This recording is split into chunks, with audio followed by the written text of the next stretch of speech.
Salve, gurizada, tudo bem com vocês? Estou aqui fazendo esse vídeo aqui para falar um pouco sobre o processo de reforma agrária na República Romana. Tá? Para iniciar, é importante a gente dizer o que é uma reforma agrária. Tá? Reforma agrária é toda e qualquer ação estatal, ou seja, promovida pelo governo, para promover uma melhor distribuição das terras entre a população. Embora ela seja uma pauta, em geral, de movimentos de esquerda, ou inclusive associada à bandeira comunista, em algumas situações, grupos conservadores também se utilizaram da bandeira da reforma agrária. Eu posso dar um exemplo para vocês, que os próprios Estados Unidos, em algum momento, defendeu a reforma agrária, nos países da América Latina. Ali por 61, 63, eles tinham medo da Revolução Cubana, e eles defendiam a reforma agrária nos países da América Latina. Por quê?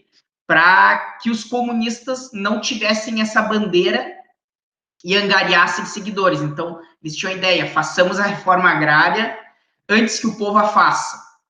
Tá? Inclusive, também, fixando a população no campo, teria mais mercado para produtos dos Estados Unidos, especialmente implementos agrícolas. Tá? Então, muitas vezes os grupos conservadores também se utilizam da bandeira da reforma agrária, embora, em geral, seja uma pauta de movimentos de esquerda. Tá? Então, fixando o que é reforma agrária, é uma ação promovida pelo governo, tá?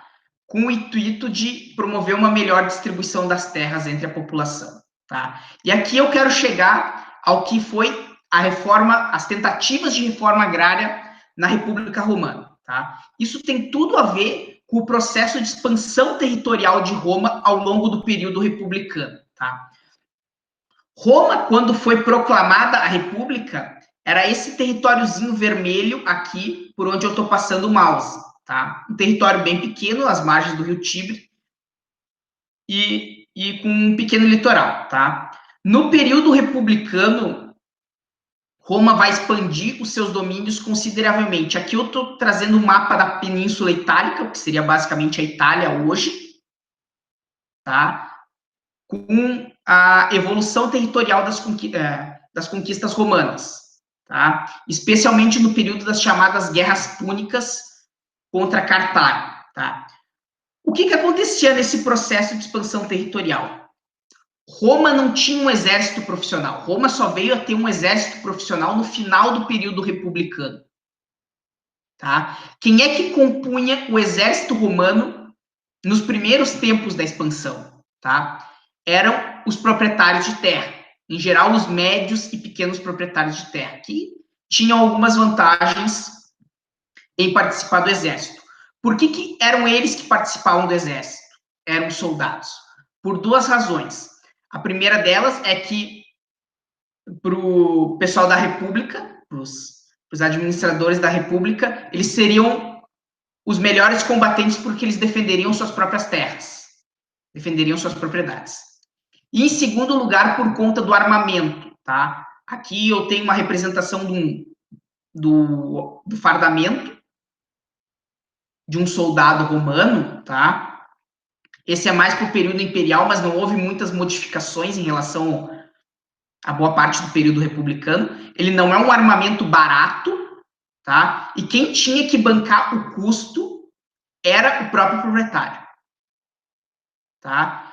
Então, tinha que ser uma pessoa com posses para participar do exército romano, tá? O que acontecia quando esse cara, esse proprietário, ia para a guerra, tá? Ele deixava a sua propriedade com a família, esposa e filhos, tá?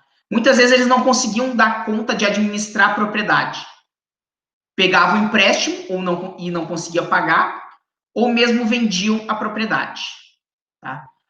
Outra situação é que o cara passava tanto tempo no exército que quando ele voltava, ele já não estava mais adaptado à vida agrícola.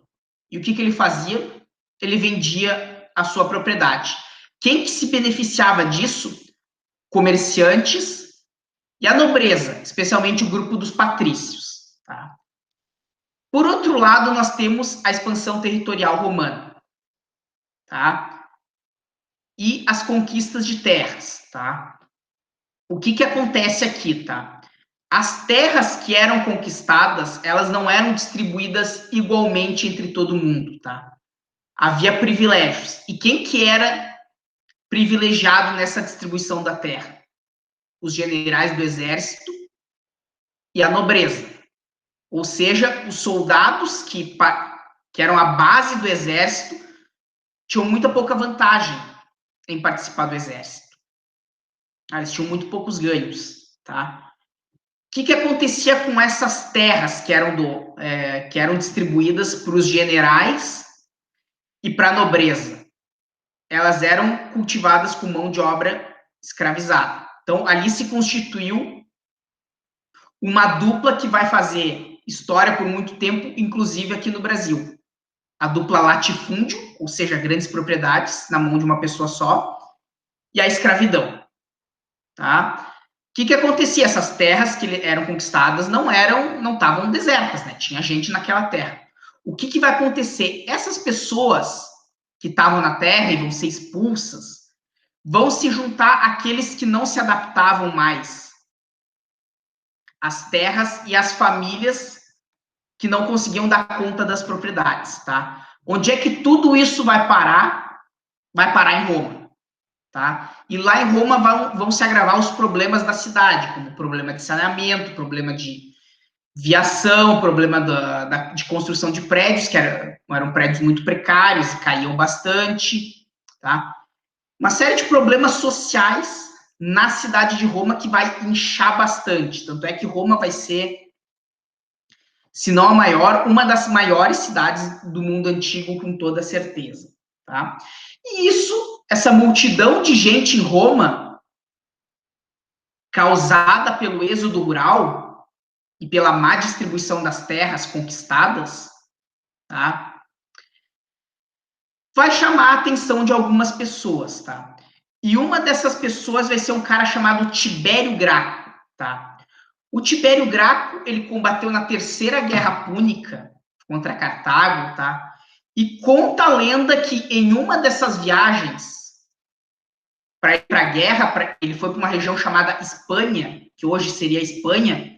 Ele reparou que as terras eram só cultivadas por escravos, enquanto em Roma estava cheia de gente, tá? Muita gente vagando pela cidade sem emprego, tá? E ele teria dito essa frase, então: as bestas selvagens que vagam pela Itália têm seus covis, todas contam com um local de repouso e refúgio.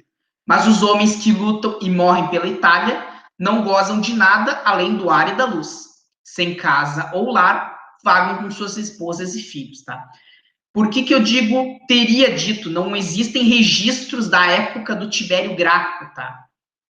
Foi uma tradição que foi sendo passada oralmente e só muito depois, no tempo do Império, é que foi colocada em livros, tá? Então, tem alguns autores que não acreditam que o Tibério Graco tivesse dito essa frase ou que tivesse sido tão radical em suas propostas, tá?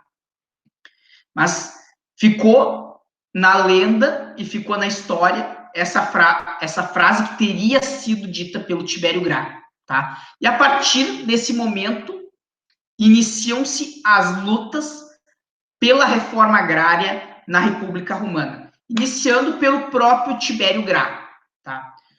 No ano de 133 a.C., o Tibério Graco vai ser eleito tribuno da plebe. Semana passada a gente viu nas conquistas dos plebeus, tá? O que era o tribuno da plebe? O tribuno da plebe era o cara que podia vetar qualquer decisão do Senado que prejudicasse os plebeus, tá? Além disso, ele comandava as assembleias dos plebeus. Haviam 10 tribunos da plebe, e o Tibério Graco era um deles, tá? Então, na sua administração como tribuno da plebe, ele vai tentar emplacar reformas para a reforma agrária, vai tentar colocar medidas para a reforma agrária. Tá? A primeira delas, e talvez a mais radical delas, era limitar a propriedade da terra em 125 hectares, na medida de hoje. Tá? Para a medida de comparação, por exemplo, tá? Uma colônia aqui na Serra Gaúcha, quando os imigrantes chegaram, ela tinha em torno de 25 hectares, tá? Então, seriam território aproximado de 5 colônias de terra, para nós aqui, tá? Então, seriam, nas medidas de hoje, 125 hectares, tá? Quem tivesse mais que isso, tá? Quem tivesse mais que isso teria que pagar uma multa que iria para o Estado romano, para a República. Ou poderia se desfazer mediante indenização, tá? Outra medida que o Tibério Graco tentou emplacar foi a doação de lotes de terras para as pessoas mais pobres, aqueles que estavam muito necessitados, tá? Então, seria uma área de aproximadamente 7,5 hectares nas medidas de hoje, tá? O que aconteceu? O Senado romano, que era composto pelos patrícios e pela nobreza, não aceitou essas medidas e passou a perseguir o Tibério Graco, tá? O que o Tibério Graco fez? Ele viu que não ia conseguir passar as medidas no Senado e começou a mobilizar a plebe em suas assembleias, tá? E começou a ter uma tensão social muito forte na República Romana, tá? Essa tensão social era causada pelo seguinte fato: na República Romana, ter muita terra significava ter muito poder. Tá? É uma coisa que a gente vive em boa parte do Brasil até os dias de hoje. Quem tem propriedade de terra tem poder. Tá? Quem era do Senado, em geral, eram os grandes proprietários de terra, e óbvio que eles não iam concordar com as posições do Tibério Graco. Tá? O que aconteceu? O Tibério Graco e um grupo de seguidores foi assassinado. Tá? Algumas das medidas que o Tibério Graco propôs, elas acabaram, depois do assassinato dele, sendo aprovadas pelo Senado, mas nunca foram cumpridas. Tá? Só foram aprovadas para acalmar a tensão social. E jamais foram colocadas em prática. Porém, o espírito da reforma agrária não morreu na Roma Antiga. Tá? O irmão do Tibério, o Caio Graco, reviveu as posições do irmão. Ele vai ser eleito tribuno da plebe no ano de 122 a.C. e vai também propor algumas medidas nesse sentido, tá? A primeira delas era para acalmar as tensões sociais em Roma, tá? E era uma lei para que a república comprasse trigo para distribuir para as pessoas mais pobres, tá? Para que elas tivessem o que comer mesmo se tivessem sem emprego, tá? Quanto à expansão territorial, ele propôs que fossem criadas colônias nas terras conquistadas. E até foi uma medida que foi vista com certa simpatia por alguns grupos do Senado romano, porque jogava a tensão social para longe de Roma. E não mexia nas terras que já estavam distribuídas à nobreza e aos patrícios. Tá? Outra medida, tá, que o Caio Graco vai propor, e essa mais polêmica, tá, é reviver o que o Tibério tinha proposto, que era a concessão de pequenos lotes para os mais pobres, tá? Só que em vez de ser gratuito, como o Tibério tinha proposto, ele vai propor um aluguel, uma espécie, como seria uma espécie de arrendamento nos dias de hoje, tá? O que vai acontecer? O Caio Graco, ele vai ser perseguido também junto com seus seguidores, tá? E ele vai se isolar num lugar, e ele vendo que não tinha como escapar da fúria dos senadores romanos, ele vai pedir para ser assassinado por um escravizado, tá? Então, dessa forma, terminou as propostas de reforma agrária na República Romana, sem nenhum benefício para a plebe e sem alcançar os objetivos necessários. Porém, as ideias do Tibério e do Caio Graco sobreviveram até os dias de hoje, e elas são modelo para muitas organizações que buscam a reforma agrária, certo? Então, se cuidem, fiquem em casa, não precisa dar joinha no canal, que não vai fazer diferença nenhuma. Cuidem-se e façam a atividade proposta para essa semana no Moodle. Um abraço a todos.